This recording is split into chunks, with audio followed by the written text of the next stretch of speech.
Snapchat, TikTok, Instagram, Facebook, Pinterest, Twitter. It's a lot. We need to survive to this crisis.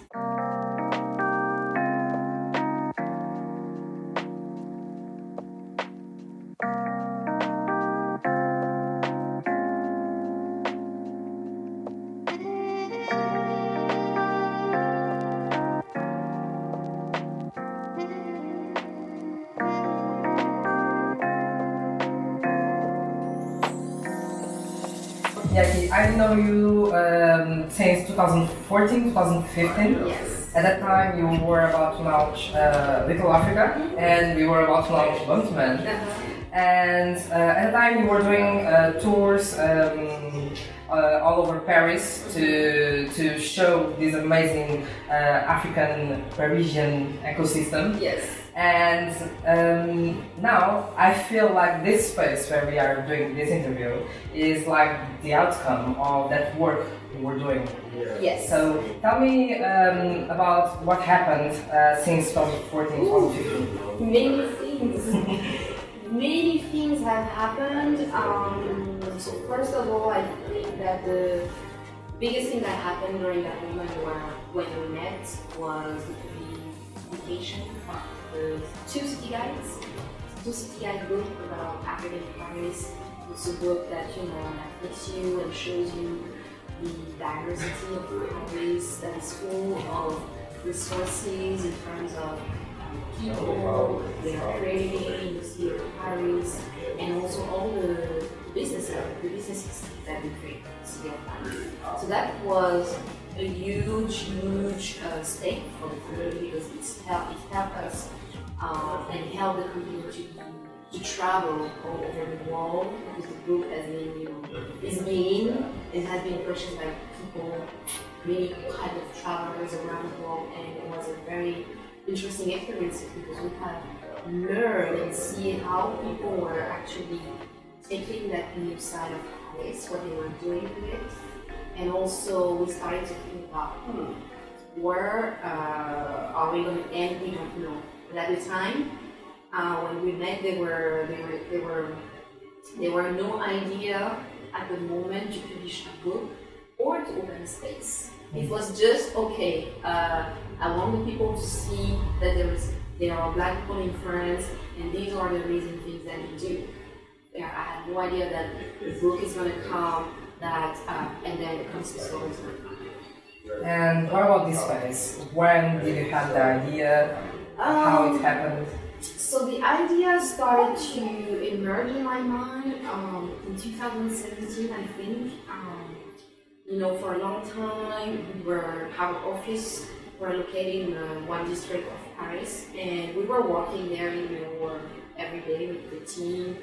And the address of that place was on Google, so you could find us very easily. And at some point, brands were coming to us, knocking at the door. Because, for example, maybe they sent an email, we haven't replied. So people were showing up at the space, travelers were showing up at this place thinking that Little Africa is a store, artists were showing up thinking that Little Africa is our gallery too, and we were not. So for a year it was like that, and so I decided to change, to take off the address for Google Maps. But still online you could feel like people were thinking about Little Africa as a place and not as an agency. So starting to that point, it started to become clear that we need a space, but it's only in 2018, during the summer of 2018, that I really started to do some researches. 2019, and the summer we did some research, we had to meet different people, and then at the moment it was like, okay, we need to go and we need to really go deep into the researches. So, and then we finally saw the space in December 2019, and then we applied for the first trimester of 2020, and then COVID hit. And then COVID hit, and we were like, oh, what do we do? do we keep doing our researches? Are we sure we want the space? And then we were like, you know what, with everything that we're seeing, the impact of COVID, because COVID has impacted us a lot. All our activities were down, like the sales online were down, the tours were down, events were down. We were doing 0, 0, 0. So we were like, okay, at this point, because North Africa is so diverse already, we are a 360 agency, as I used to say. We were like, there is no more that we can explore. So let's just go and do this last exploration, which is that space. So we don't have nothing to use. And I guess it was easy to find the artists to show their artwork here. Yes, it was easy. It was easy because, with Africa for years, we have been working with artists, promoting their work in social media, curating some exhibitions also with them. So that part was quite easy. Even the brands, most of the brands that you see here are brands that we have been working with past events. They are also in books, City Gates books. So that part was quite easy. The other part that wasn't easy is that, the construction part, it's a hell of a job, managing that. Becoming also a shop owner, it's something new to us, so we are in the process of learning. And yeah, so be kind with us, people, be kind. And can you tell us about the products and the artworks you have here? So basically you have, the space is divided into different atmospheres. We really wanted people to feel like a home, so that's why it's called a village. And also we know that, first of all, we're located in the neighborhood, La Rue d'Or, the 18, which is the epicenter of the African population in Paris. So the neighborhood is called La Rue d'Or, but it's also called Blue Africa. So, and that neighborhood to us is the village, first of all. Here when you come, people know you after a certain time, you can say hi, they will invite you to take a coffee, to sit down. If you don't have you need some sense to take a coffee, it's fine. It's a little community. It's a little community here, people are nice and people are always, willing to help. So to us, first of all, it's the village. And also the way Little Africa has built his community and network, it really feels like people will tell you, like some of the artists or some partners will tell you that Little Africa is like family. So we took that name of calling this space a village because this is what the dream and the vision that we have for that space is to be a village for the African diaspora, to be that bridge where you meet the diaspora from Europe, from America, from the Caribbean. You meet the Francophone Africa, Lusophone Africa, Anglophone Africa. All that in one space. I think that it's very important. And so so you have different atmosphere. You have first of all, you have all the tradition of Little Africa, things that we do and provide, city and book, the stationery collection. You also have prints, fine art prints from artists, digital artists, and the entire wall dedicated to that. You will find brands of fashion and accessories. You have handcraft that we have a selection of different very specific art, traditional art, from the continent. You have a corner for books.